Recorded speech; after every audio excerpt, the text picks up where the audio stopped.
3, 2, 1.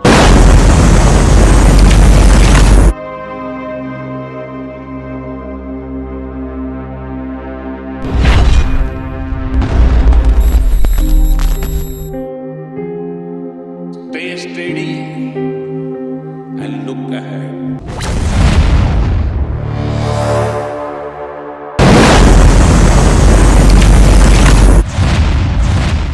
7 सितंबर सन 2019 वो तारीख जब भारत चांद पर इतिहास रचने के बेहद करीब जा पहुंचा था।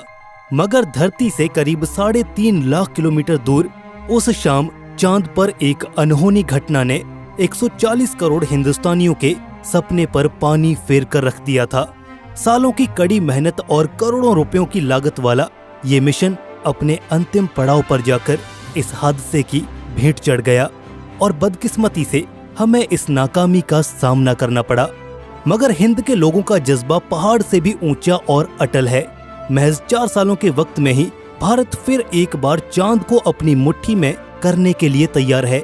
जी हाँ, ये है इसरो का चंद्रयान 3 मिशन जो जल्द ही पृथ्वी से अपनी मंजिल चांद की ओर जाएगा।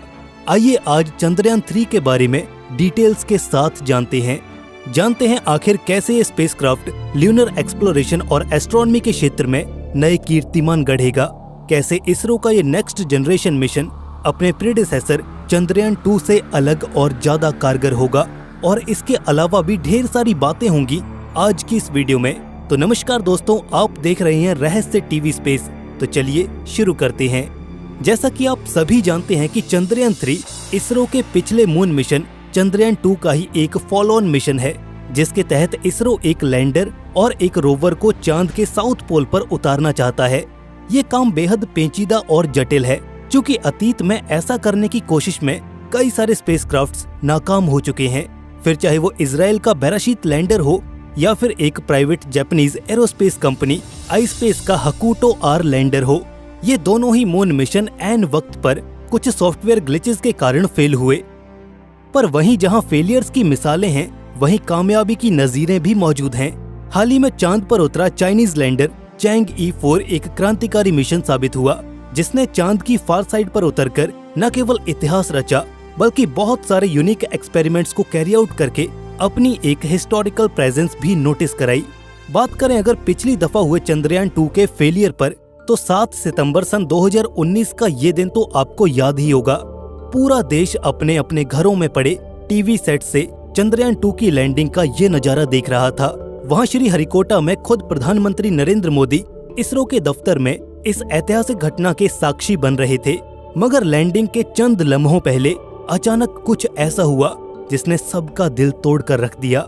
इस घटना ने हमें ये और नजारा देखने पर मजबूर कर दिया। जी हाँ, हम बात कर रहे हैं चंद्रयान 2 के लैंडर फेलियर की। दरअसल उस शाम सब कुछ सही चल रहा था, तभी अचानक शेड्यूल लैंडिंग टाइम से कुछ मिनटों पहले विक्रम लैंडर के ऑनबोर्ड कंप्यूटर में मौजूद एक सॉफ्टवेयर में ग्लिच आ गया। ये सॉफ्टवेयर विक्रम लैंडर की एक सेफ और स्मूथ लैंडिंग के लिए बेहद जरूरी था। ऐसे में इसका फेल हो जाना एक बहुत बड़ी मुसीबत को दावत देना था। यहाँ ग्राउंड कंट्रोल को इस बात की खबर कुछ देर से चली।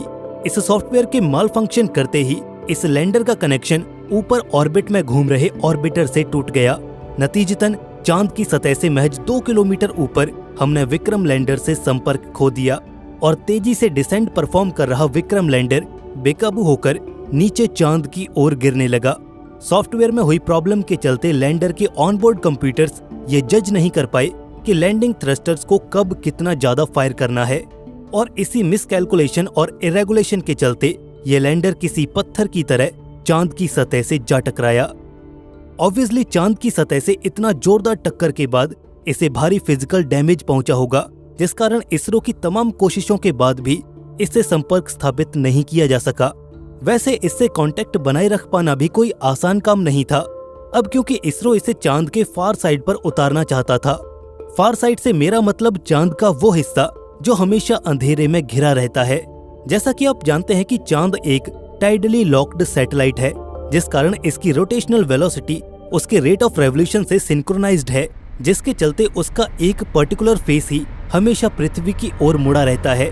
ऐसे में चांद की उस ओर से रेडियो कम्युनिकेशन बहाल रखना काफी झंझट का